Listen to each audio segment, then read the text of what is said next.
behind, oh my goodness, we're going to kill each other objection is the, well, we don't have money objection. So we'll get into that in a second. Just keep your mind open. Keep your mind open. And then somewhere in between that franchising or starting from the ground up is licensing something that's already there. Let's say there's a product, and I have seen many in my day. There's a product out there, and it's great, but no one has ever heard of it. And you're the only one that seems to know about this thing. Well, you could become the middle man or woman and or family to go ahead and license that product and go ahead and market it to the world. Make it known on your website, on your social media platforms. Make it known on by commercials. Put something on television about it. Give speeches about it. But you become the voice for this product that you're just absolutely in love with. But the people who made it have no clue how to market it, and because you come in and do that, you have a business out of that. You're the marketer or the middle person. So those are some options. Start from zero, or start in the thousands with something already established. It really is up to you. But I kind of wanted to, and we are going to explore this on this program. We are going to get more into the details later on as we have guests on and as I just talk to you. But I just wanted to give you that bird's eye view. So I want that to sink in. So where in the world do you start? What do you even do? How do you come up with a business idea for your family, especially if you've never even considered going into business for yourself? Well, a few weeks ago, I wrote about developing a family mission statement. Okay, so this is where I might sound and get a little bit spiritual here, but really, your business idea has to come from your family mission statement. You have to decide as a family who you are, what you stand for, what you're about, and you have to project beyond the day-to-day where it's survival mode, living from paycheck to paycheck or long hours to long hours. You've got to get out of that survival mindset, and you have to start thinking about what you want to do, your legacy in this generation and generations to come. And look, I understand that is difficult because of my upbringing and being alone in these different countries, I understand the survival mindset. I understand living day to day and just being able to crash at the end of the day and being done, okay? But you cannot continue to live your life that way. Your family deserves better. They deserve your thought. They deserve your willingness to do something beyond yourself and to think generationally. And that is hard work. That takes a lot of effort. Stephen Covey, who was one of the pioneers in this field of developing mission statements, it took his family. Okay, he's the expert. He's the one that wrote books on this and, created all of these training seminars and mission statements. And it took his family 8 months, okay, to get this done. They would do weekly meetings. They would come up with ideas, and they would revisit it on and on. So it is hard, even for the quote-unquote experts. But it's worth it. It's necessary. And once you develop your mission statement, any business idea that you come up with, you get to check that against your business statement. If a franchise in a restaurant industry doesn't match up with your business statement, to be flexible and to go around the world and do good works and give money away, there might be a conflict there. Maybe that's not the best idea for you. Maybe you need something that's more location independent. Maybe you need something completely in a different country, not even where you are currently. And so, yes, I understand. I know what you're thinking right now. I am challenging you to think and to think big. And really, at the end of the day, to be successful in family business, you have to think big. And that's my role here. Every week, as we have these conversations, I'm going to push you. I'm going to challenge you. We're going to have lots of fun, of course, as well. We'll have people that will entertain us as they share their story. But I'm also going to nudge you to think big, to think different, because we really all are depending on you. Did you know that your community is actually dependent on you? It's you family out there listening, You're the ones responsible for creating wealth in your community. Point blank. Stop relying on anyone else, outsiders, to come in and do this. It is your responsibility, not only to yourself, but to your children, as well as to those around you. And that's a hefty responsibility, and I know a lot of us run away from that. It is very easy to close our eyes and to get stuck in our daily routine, but you're not going to do that anymore. Thus I saith. Put an end to that. Stop that. And it's a challenge for me too. Every day, I want to go squirrel away and hide and just be with my babies and just homeschool. I love my kids. It would be fun just to, stay home and just enjoy them, which is what I do and I love to do. But I know in addition to that, from home, I am working with them and teaching them to be entrepreneurial and making sure that they are equipped to do well for themselves, for their families, and in their communities as well. So hopefully that's some encouragement for some of you moms who are like me out there and listening, who are going, wow, so how do I expand what I'm doing to make sure that I'm equipping the next generation? And that does involve making sure that your children are equipped to be leaders, and I believe personally also entrepreneurs. Yes, if they want to go work for someone else, that is not a problem. That is, their decision. But I bet you would want them to be entrepreneurial even at any job they take on. I mean, let's face it.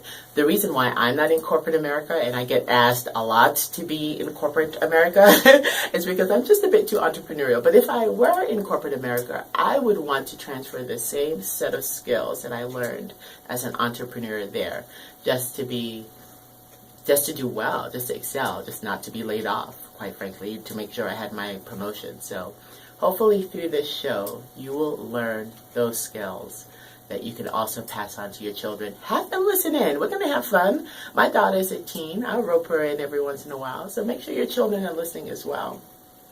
So what I want to do now is I want to stop talking and give you an opportunity to hear a story from a family business owner that I think is very inspiring.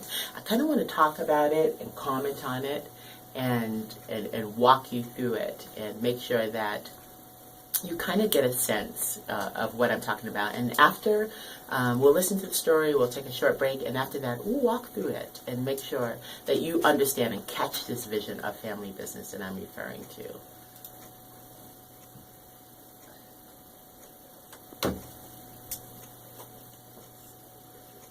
What? You're okay. Mic's off. Oh, put that on so we can hear it. And in 1997, we had our 100th anniversary. And after you celebrate 100, the only goal that's Water. worth looking Could you at, get some water? seriously, is 200. Cup of water. 115 this year. In another few years, we'll have 120th. Hopefully, I'll be around for All right. 125th We're doing good. anniversary. Going good. But my goal Yeah. is to see the company reach 200 years. And I'm setting the company you wanna up listen do that. clear Today, through I'm on gonna this tell you a little first? bit how. And then, We build or you wanna foundations for stop? infrastructure. In fact, I like to think we build the foundations of infrastructure. We've been doing it for a long time. We're not Oh, terribly clever. it's up to You can just take a break or whenever you business want. savvy. It's just that Yeah. Canada's a very young Good deal. country. We've always needed new railways, new ports, new harbors, new cell phone okay, towers, just tell me to stop. new airports, and currently new Mike's on. subways. And so our company has always thrived on the growth of the country. We invent solutions to foundation problems. Just give me a signal or these are something. eclectic. I don't think anyone will place an order today for one. But very often in our business, people are constrained by, well, this is how it has to be done, or this is the way it has been done. And our company's been able to find new ways to do very old, timeless things, and sometimes with dramatic results. We build foundations here locally. I gave some pictures of the Henley Bridge and the Toronto waterfront. If you're ever walking on the docks by the waterfront, we build all the docks there. We also we drive piles in the ground. My grandfather called us the business of driving sharp-pointed sticks in the ground. We do it for other contractors. Out west, we work as a subcontractor to contractors. It starts, and rather than have just a word up there, I put a picture of my father because it's a Royal Winter Fair, and he loved this time of year when he was president of the fair every night. Like everybody, their father's the most powerful and influential person in their life, and I couldn't imagine how I could take over from my father, and I didn't want to take over from my father. He was doing a great job, as far as I was concerned. He was about 67, and then we had a bit of news from our accountant that an operation we had in New York State had gone bad. That wasn't so bad. We made money in Canada, but the problem was there was an intercompany debt which had been accruing over a number of years, and with the failure of the U.S. business, it called into question the intercompany debt, and it was basically that asset was wiped off the balance sheet, and overnight, all of the equity that my father had built up over 30 plus years or more in the business was wiped out. And our bank was very concerned, and they wanted to know how we were going to repay the loan. That meant that we needed to have an immediate action plan, and I spoke to my father, and I said, we need to come up with a plan. And I could tell that he really didn't have the stomach for it. It meant firing some people, probably closing the U.S. office. And so I asked him if he would rather I take over. And in 1 second, sorry it's emotional, but it is, when my father was in charge, he was really in charge. He was absolute supreme leader. And in 1 second, with a shake of the hand, I was in charge.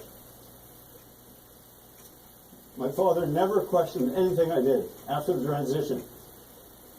It was for me to be successful or fail, and he was happy with the outcome.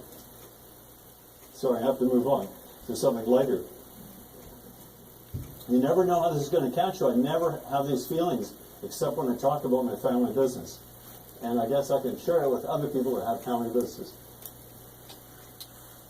That emotion is so real. I mean, hey, family business is what it is. It's family business. And let's kind of look at what he said there. First of all, he began saying he's shepherding his company into 200 years.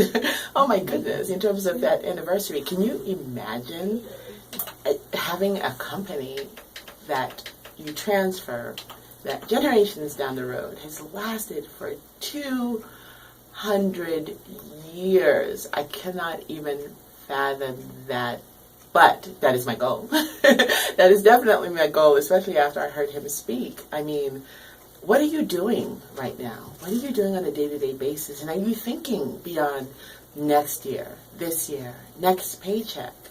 Are you willing to sacrifice and put the work in for something that would last 200 years? So if you think like that, would you want to do that beyond your family? I mean, who do you want at the helm 200 years down the road? A family member or an outsider? Anyway, that's how I look at it. And then secondly, one thing that caught my attention from Patrick's speech, earlier on in that talk, he wasn't even pursuing family business. He was not pursuing construction. He was actually wanting to go to school to be an artist. But his loyalty and commitment to his entire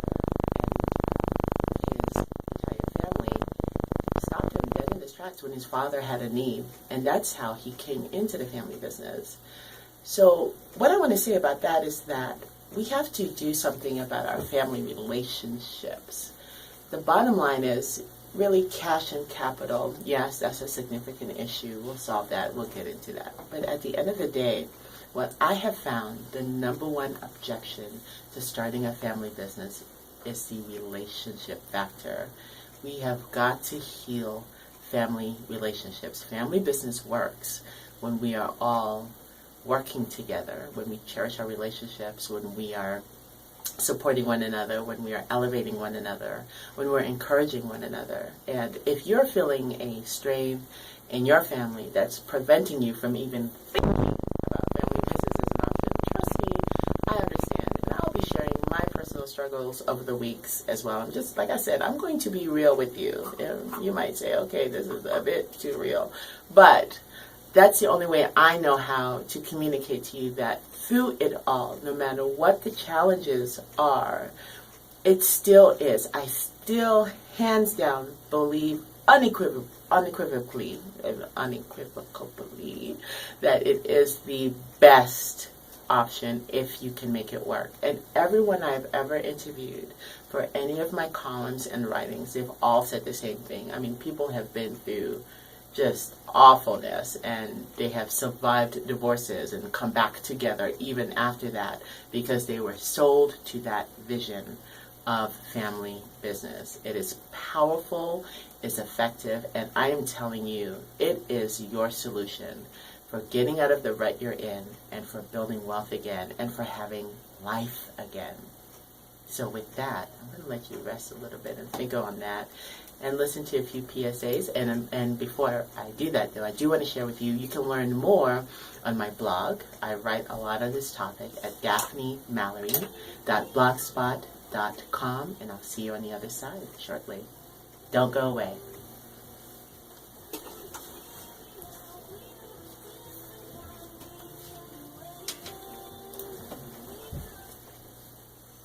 Ranger Station. I'd like to report a bear hunt. I saw a campfire and Smoky Bear hunt. Wildfires. You're back with family. Oh wait, sorry.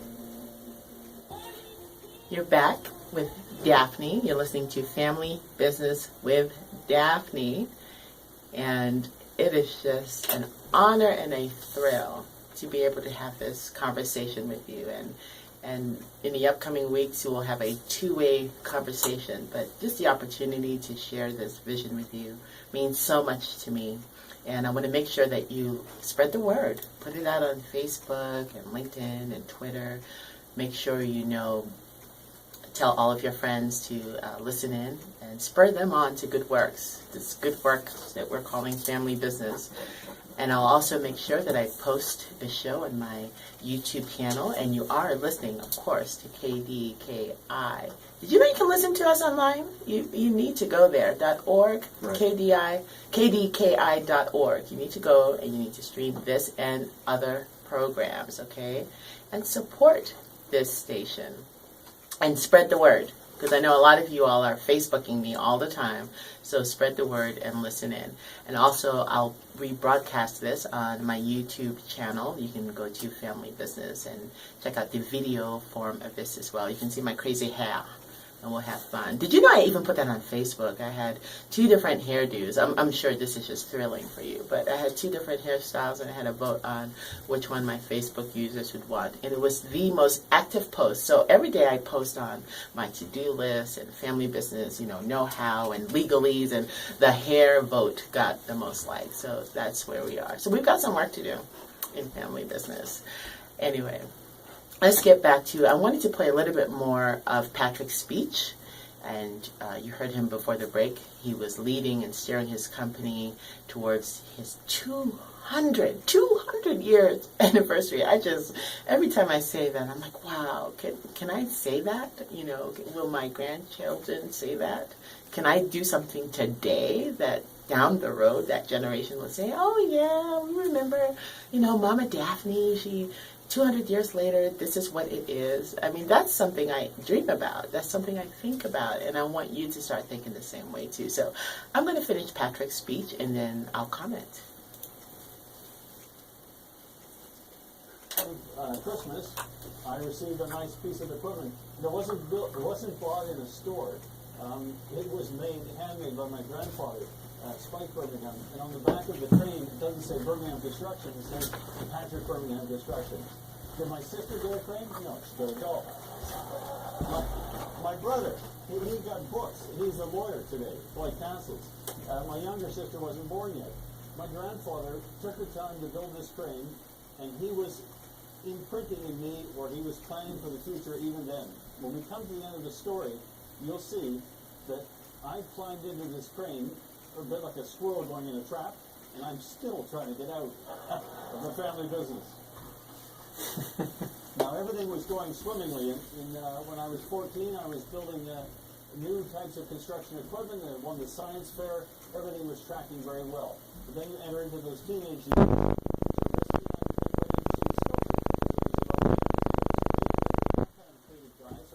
This could be fun, and I decided to unenroll from engineering at Queens and instead study sculpture. And then after I went to out of engineering into art, I transferred to London, England. I went to St. Martin's, and my father was really despondent.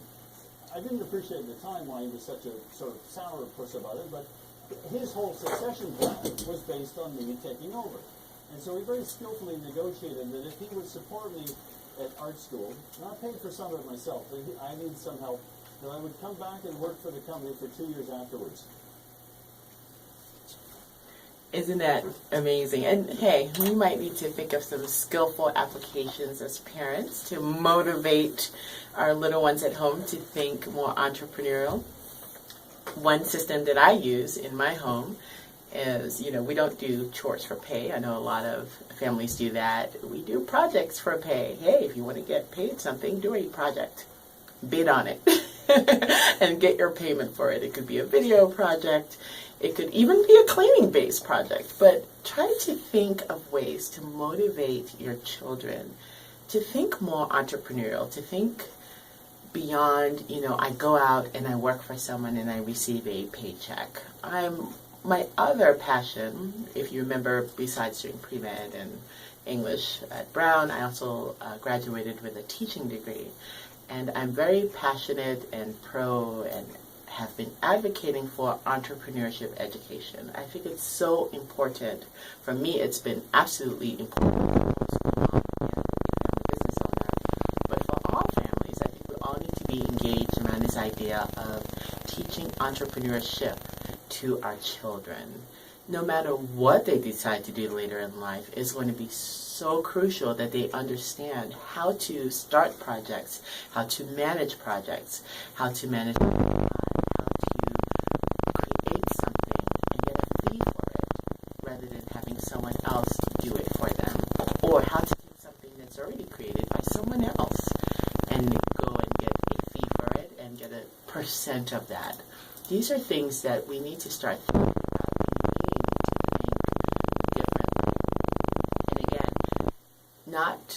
You don't have to force your children into family business. That's not what I'm advocating at all. I'm saying, hey, there's a different option.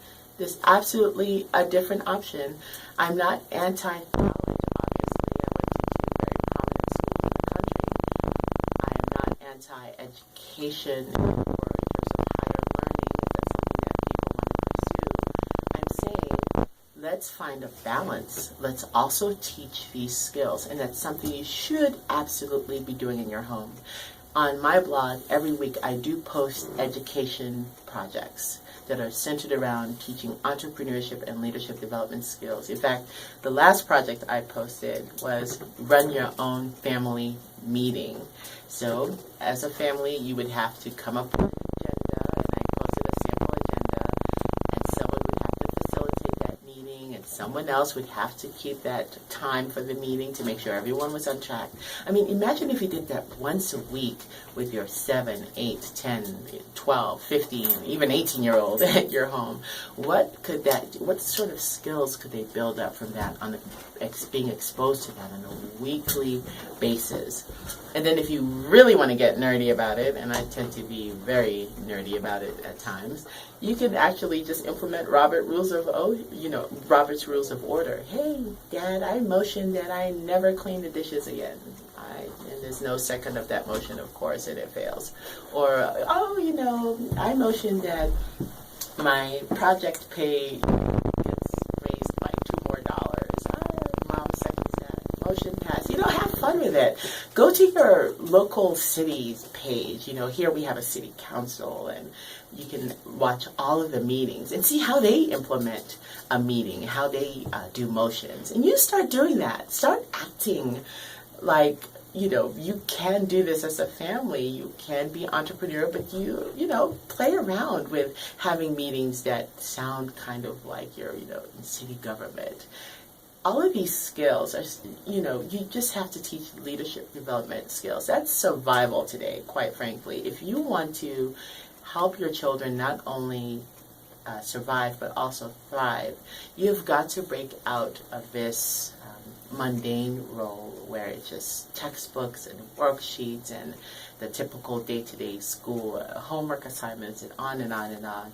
Do something different. Switch it up. And I'm recommending that you do entrepreneurship education as a way to do that. For some of you who are listening who are community leaders, perhaps you run a nonprofit organization and you work with the youth, consider adding that to what you do on a weekly or monthly basis. You can play a role there as well. And hey, if you are a teacher, consider doing that. Add on an entrepreneurship unit to your class.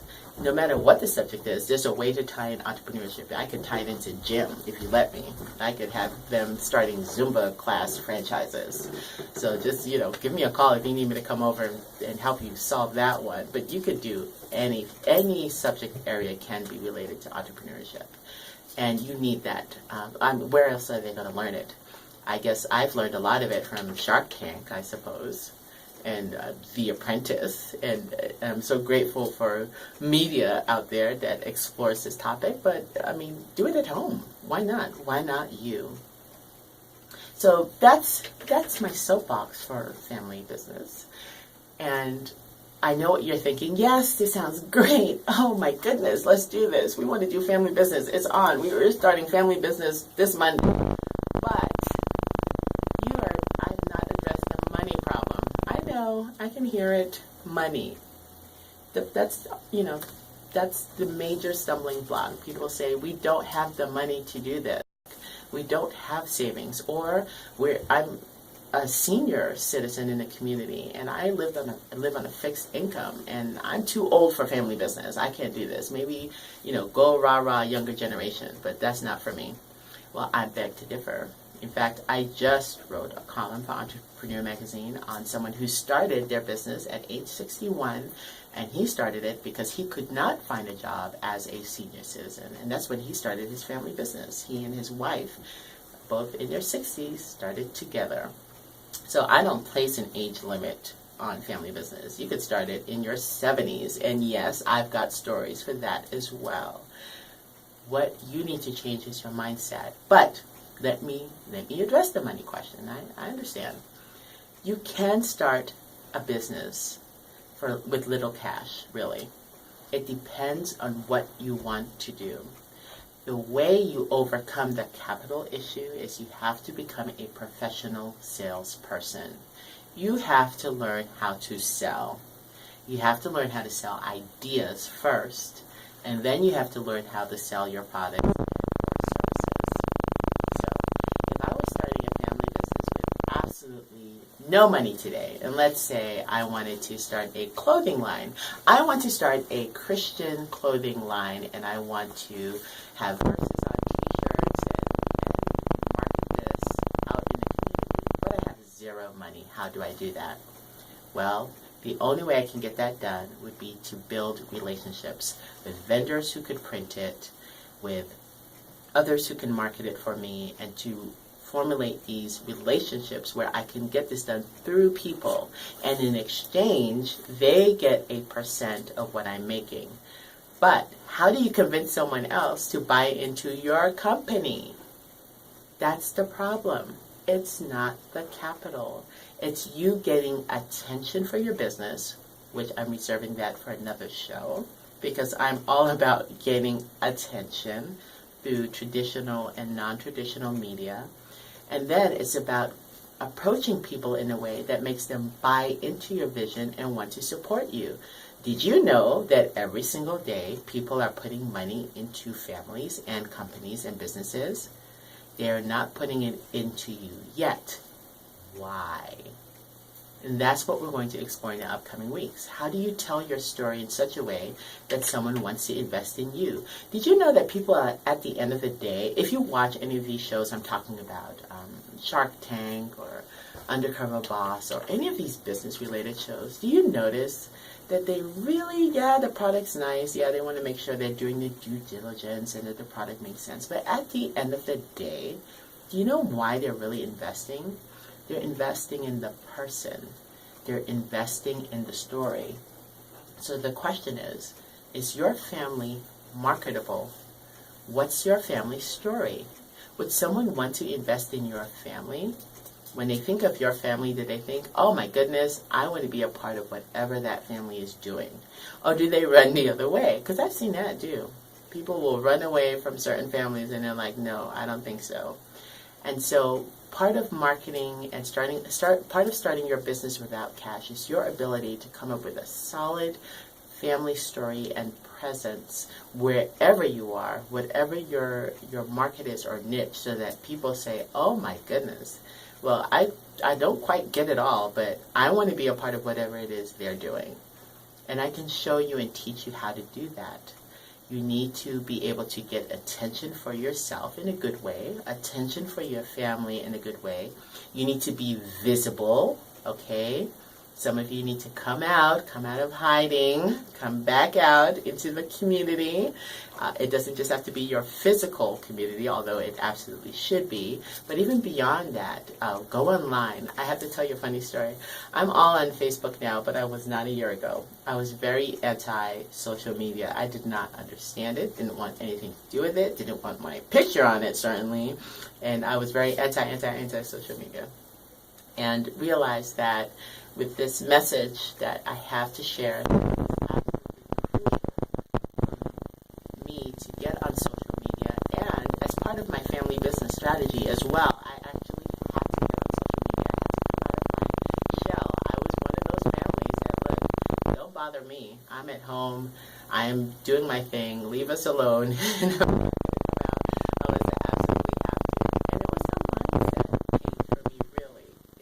Was a mindset change for me to come out, and there was a direct correlation between me, quote unquote, coming out and what was happening with the growth of my family business. So for some of you listening, it is to come out, get your family out of the closet, come out into the world and share your ideas and solutions, and that is business. Business is not complicated. Business is solving a problem. Period. What problem have you identified, and how can you solve it? And your solution, depending on how big it is, determines your paycheck. If it's a big problem, you're going to get a big paycheck. If it's a small problem, you're going to get a small paycheck. And for some of you, you're fine with solving a small problem. I think that's great. Small problems need to be solved. Maybe because of your age and your energy,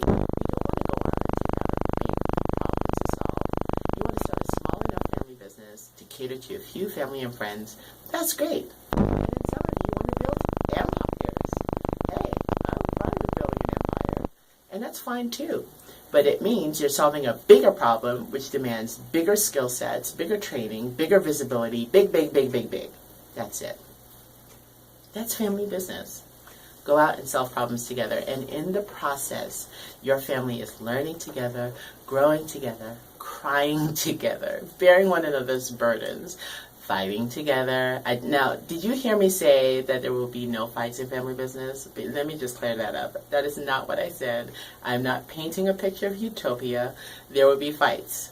Money and business will bring out a whole set of problems that you need to deal with. So what I want you to do is not run away from that. What I want you to do is prepare for it and put things into place so that it doesn't destroy your family in the process, and so that you can continue to build relationships. I mean, you're not going to run away from things just for that reason, because things are difficult, right? College is difficult. How many of you are telling your children, well, just don't go to college because it's difficult? No, you're not doing that.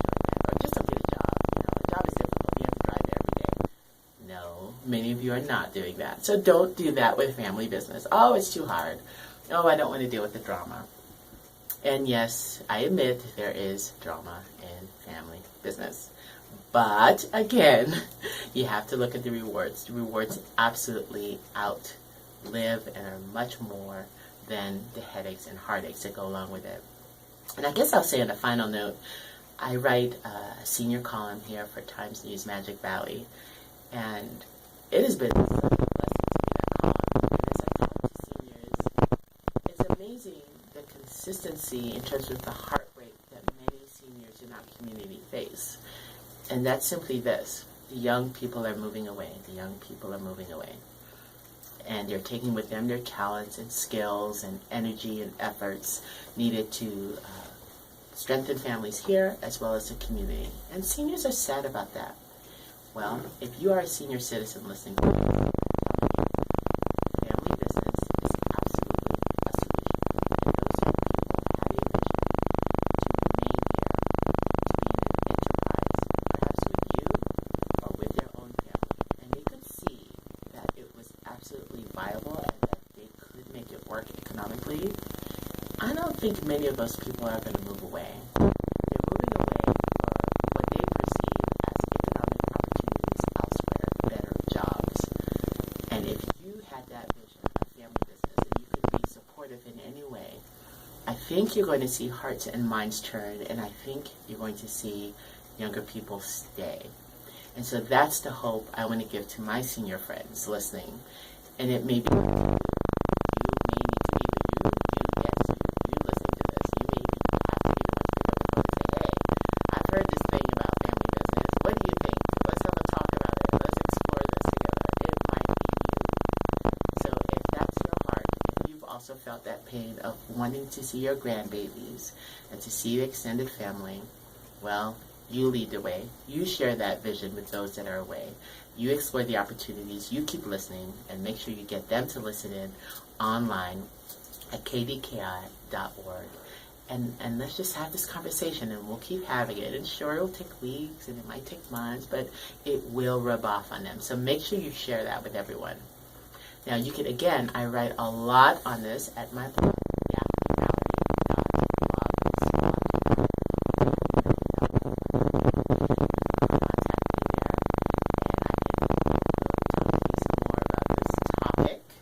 and really get you in that mindset. You can find me on Facebook, LinkedIn. I have a YouTube channel called Family Business. Make sure you subscribe to that as well for great videos, answering your questions on the topic as well. And I'd be happy to do that. Again, you have been listening to Family Business with Daphne. We are just getting started, y'all. I'll see you here next week. Contact me in the interim as well. Tuesday at 10 a.m.